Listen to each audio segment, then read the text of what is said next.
Hi, I'm Kashmira Lad, founder at Contentia Digital Bangalore, and I'm into content development, marketing. I'm also a full-time blogger.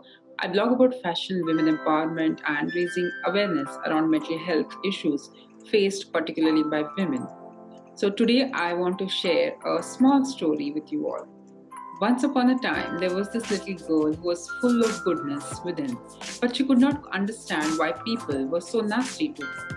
Here she was, big eyed, longing to converse and connect, but this 8-year old flashed her smile only to hear, "Oh my god, you are so thin. Oh my god, does this child eat?" She heard things being said to her mother: "Your daughter needs some food." Well, as time went on, it worsened. Neighbors, people who dropped by home, all had but one topic in mind. "Poor girl, she's so thin. Ask her to eat more. Don't you feed her?" She could see her mother, now is nothing but helpless, and she watched the scenes, feeling the humiliation increase. No matter what she did, what she wore, or where she went, there was always this one person who had a problem with her weight. No one asked her about her studies, talents, or aspirations. Add to that, she was struggling with family issues, watching her family break apart. School years were all about being told, "Don't grow too tall, you're just too thin anyway, you won't find a husband." She faced it in her college too. "Don't go towards the wind, you'll just be blown away." Her first boyfriend even asked her to put on some weight. He ridiculed her by naming her after a cartoon character who was also very tall and thin. And he said that she's also ugly. She felt herself sinking into sadness and felt the lack of confidence.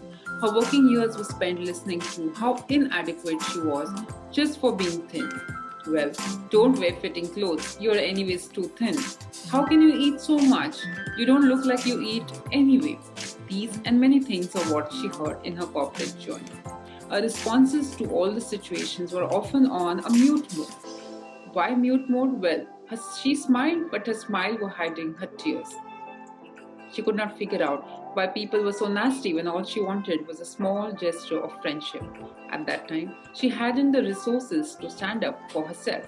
When one grows up listening to negative sentences all the time, which are often imprinted on our mind, a person also ends up having serious self doubts and terrible self beliefs. She grew up worried about her body type.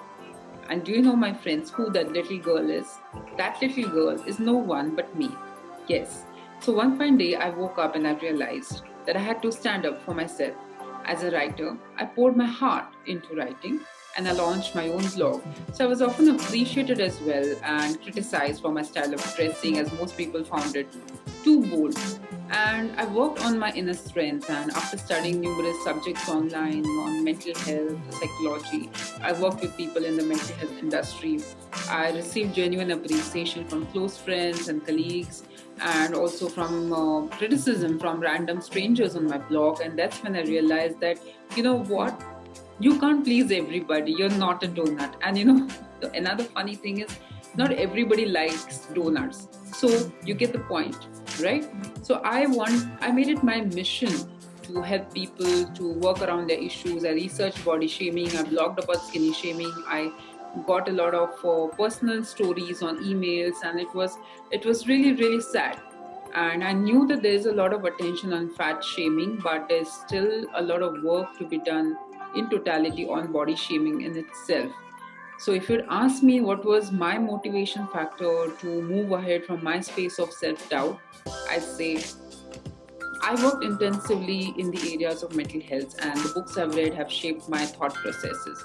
I wish I had a counselor in my early years, especially my teen years, that could have helped me reinstill some new thought patterns, or could have helped me build my confidence. But I'm still grateful to every person I've collaborated with who have, been a strong pillar of support, my friends and family. And I coped with this by offering a lot of sessions to women on image building and helping them question their thought process, liberate their minds towards the concept of beauty. And this brought a sense of hope in me to see hope building in their eyes as well. So, to every person who's going through body image issues, please take a pause right now to give yourself some love and kindness. So, if you're facing depression, stress, anxiety, worry, or you have any mental illness, please talk. Talk to a professional because they are non-judgmental. I think in India, we haven't been taught to deal about emotional issues, neither in school nor at home. So I think there's a greater need to raise awareness around the importance of addressing these issues. And if you'd ask me about my mental health journey, I'd say it's been a long journey of self-exploration, from trying to fit in, um, to loving yourself. I found that I actually don't need any validation from people. It's about spreading your wings, taking your own flight, and having greater trust in self.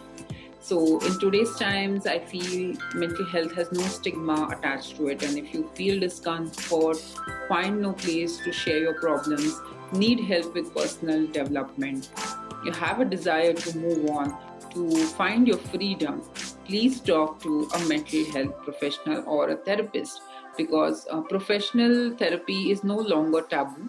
Just do it for your own good. Do it because you matter. Once you share your problems, you will receive guidance on working on your emotions so that you don't feel lost again. You move away from dependency to being independent and forming your own beliefs about life. So, will you make the move today? Are you ready to change your mood and move to a new space of identity? Sending you lots of love. This is Kashmira. Thank you for watching.